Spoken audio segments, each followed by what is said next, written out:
ये इसकी वीडियो बनाओ। ये स्पॉट नज़र आ रहा है खान। और वैसे तो मुझे लग रहा है थोड़ा ठीक हो गया, कल इंजेक्शन लगाया है अपनी जेंटा में सीन था, उससे लग रहा है कि थोड़ा ब्लैक हो गया। तो ये सर जी ये इसकी सूरत हाल है। ये देखिए जी, ये रेड रेड हुआ हुआ है, ये देखो ये सर, ये यहाँ से रेड रेड हुआ हुआ है, ये सारी लगी रेड हुई है। ये दिखा रहे हो ना, आ रहा है नज़र ये सारी।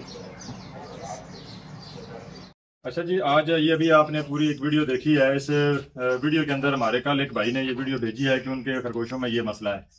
इस बीमारी को सोर ऑक्स कहते हैं। ये किस वजह से होती है और इसका इलाज क्या है, इस हवाले से बड़ी तफसीली आज मैं आप लोगों के साथ बात करने लगा हूँ। क्योंकि ये ऐसी है, थोड़ी सी डीठ बीमारी है। अगर इसका प्रॉपर तरीके से हल ना किया जाए तो ये आपका खरगोश जो है वो ज़ाया हो जाता है, क्योंकि इसके पाँव के नीचे फिर पस पड़ जाती है। तो इसकी सबसे पहले बात करते हैं कि ये बीमारी होती क्यों है। देखें, जो सोर ऑक्स है जो खरगोशों के पंजों के नीचे आ जाती है, मतलब ये खरगोश का पंजा है तो उसके नीचे वाली जो जगह है, यहाँ पे जो है वो इस बीमारी ने अटैक करना है। और उस जगह पहले सख्त होती है, सख्त होने के बाद उसमें फिर जख्म बनता है और जख्म बनने के बाद मजीद उसमें पस पड़ जाती है।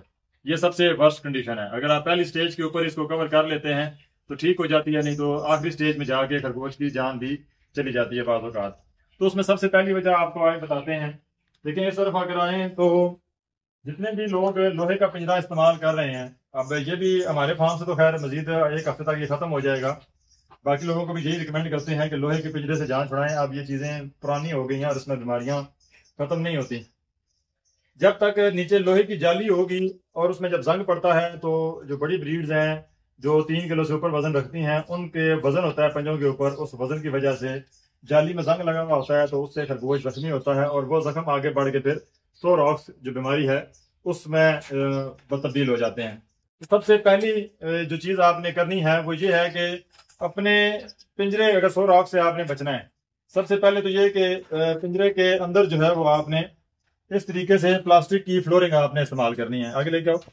ये देखिए, हमने प्लास्टिक की फ्लोरिंग यूज़ की हुई है। ये पूरे पाकिस्तान में हर फार्मर को हमारे फार्म से मिल भी जाती है। तो अगर तो आप ये यूज़ करते हैं तो ये सबसे बेस्ट है। जो सबसे पहला काम आपने इस बीमारी से जान छुड़ाने के लिए करना है कि खरगोश के पंजों के निचली जगह को उसको थोड़ा सा नरम दें, उसको कंफर्टेबल देंगे तो ही उसको जल्दी वो ठीक होगा। अगर आपके पास ये वाली फ्लोरिंग के पैसे नहीं है या फ्लोरिंग नहीं है या कोई भी और है कि इतनी जल्दी अवेलेबल नहीं हो सकती, तो दूसरे नंबर पे आपने क्या करना है कि एक लकड़ी का तख्ता ले लेना है। कोई भी आप लकड़ी ले सकते हैं जो थोड़ी सी सख्त हो, जिसको खरगोश काटे और वो लकड़ी जो है वो खराब ना हो। वो तकरीबन आप समझ लें कि एक पिंजरे के अंदर आप फुट बाय 1.5 फुट ये इतना तख्ता आप लेके आपने वो पिंजरे के अंदर रख देना है, ठीक है, ताकि खरगोश उसके ऊपर बैठे और उसको दर्द कम हो और वो बेहतर तरीके से जो है वो उसकी रिकवरी शुरू हो। ये वो चीजें हैं जो आपने सबसे पहले करनी है। इलाज भी मैं आगे चल के आपको बताता हूँ। इसके बाद जो तख्ता आपने रखना है वो भी बता देता हूँ। आए नजदीक ले गया कैमरा। देखें, ये पिंजरा है, पिंजरे के साथ ये खुराक का बर्तन लगा हुआ है। तो आपने कोशिश करनी है कि उस तख्ते को खुराक के बर्तन के बिल्कुल सामने रखें यहाँ पे, ताकि खरगोश वहीं पर बैठे और वहीं से वो खुराक भी खाए और फिर वापस तख्ते के ऊपर बैठ जाए। अगर आप कहीं दूर रखेंगे तो जाहिर है उसको फिर दोबारा से लोहे की जाली के ऊपर चल के खुराक वाले बर्तन के पास आना पड़ेगा और जो जख्म उसके नीचे लगा हुआ होगा वो दोबारा से कच्चा हो जाएगा और उसमें फिर ज्यादा उसको जो है वो तकलीफ होगी।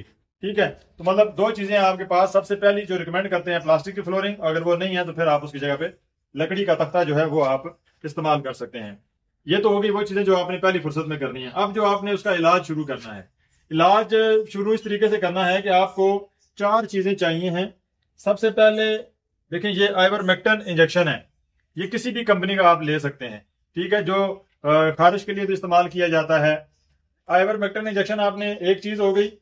दूसरा, लॉट्रेक्स क्रीम के नाम से भी मेडिसिन आती है। और दूसरी ये, अगर कोई बंदा बाहर के कंट्रीज के अंदर लेना चाह रहा है तो वो इस फार्मूले को भी हम नीचे शेयर कर देंगे। और पाकिस्तान में ये स्कैब के नाम से भी आती है और लॉट्रेक्स के नाम से भी आती है। आपने ये क्रीम जो है वो ले लेनी है, आसानी से इंसानों वाले स्टोर से मिल जाएगी। और आइवरमेक्टिन जो है ये आपको जानवरों वाले स्टोर से मिलेगा, एक चीज। दूसरी स्कैब क्रीम। तीसरे नंबर के अंदर के ऊपर जो है आपका स्पिरिट, ये भी आपको इंसानों वाले और जानवरों वाले दोनों स्टोरों से आसानी के साथ मिल जाता है। स्पिरिट लेना है। और चौथे नंबर के ऊपर आपने बैंडेज ले लेनी है। कोई भी किसी भी मेडिकल स्टोर पे जाएं, उसे कहें कि छोटी जो बैंडेज मिलती है पट्टी जख्मों पे करने वाली, वो आपने ले लेनी है। ये 4 चीजें आपको चाहिए हैं। अब आपने करना क्या है कि सबसे पहले तो तकरीबन ये वाली जो क्रीम है ये 60 ml की आपको मिल जाती है, या लोशन, दोनों में जो चीज मिल जाए आप ले सकते हैं। क्रीम मिलती है, क्रीम ले लें, लोशन मिलता है, लोशन ले लें। तो ये तकरीबन समझ लें कि 2 चम्मच जो है वो आपने कोई इस तरह का बर्तन ले लें और उस बर्तन के अंदर आपने ये क्रीम डालनी है। क्रीम डालने के बाद उसी बर्तन के अंदर आपने ये आइवरमेक्टिन जो इंजेक्शन है 1 cc, जो 1 ml या 1 cc जो छोटी सिरिंज है, आपने वो भी इस क्रीम के अंदर आपने डाल देना है। तीसरे नंबर के ऊपर स्पिरिट। अब स्पिरिट का क्या काम है कि स्पिरिट भी तकरीबन 1 चम्मच जो है वो आपने इसी के अंदर डाल देना है और इन तीनों चीजों का एक मिक्स करके आपने पेस्ट तैयार कर लेना है। अब आपने लगाने का तरीकाकार क्या है कि सबसे पहले आपने स्पिरिट के साथ खरगोश का नीचे से मुकम्मल तौर पे पाँव जो है वो डिसइंफेक्ट करें, अच्छे तरीके से साफ करें किसी भी रुई के साथ। जब अच्छे तरीके से सफाई हो जाए, अगर जख्म वगैरह होगा तो जख्म साफ कर दें, और अगर जख्म नहीं है तो इसी तरीके से स्पिरिट के साथ आपने पाँव उसका निचला हिस्सा अच्छे तरीके से साफ करना है।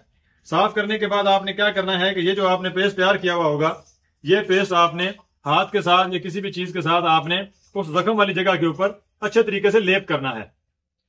जहां पर आपको नजर आता है कि उसका सोरॉक्स जो है वो जख्म जहां पे बना हुआ है, वहां पर आपने इसको लेप कर देना है। ठीक है, लेप करने के बाद आपने जो बैंडेज आप लेके आए हुए होंगे, पट्टी आपने छोटी सी लेनी है, उसको डबल कर लें, ट्रिपल कर लें और उसके निचले जख्म के ऊपर रख के ऊपर से उसके ऊपर आपने बैंडेज कर देनी है। पट्टी करने के बाद हर 2 दिन के बाद, आज अगर आपने जख्म के नीचे मेडिसिन लगाई है तो कल का दिन छोड़ के फिर उससे अगले दिन आपने दोबारा वो बैंडेज खोलनी है, दोबारा से स्पिरिट के साथ सफाई करनी है और ये जो पेस्ट आपने बनाया हुआ होगा ये पेस्ट आपने उसके ऊपर लगाना है। ठीक है, ये पेस्ट जब तक आपके खरगोश के पाँव के नीचे से सोरॉक्स ठीक नहीं हो जाता, आपने ये पेस्ट लगाना है और उसको कोई भी मेडिसिन आपने नहीं देनी।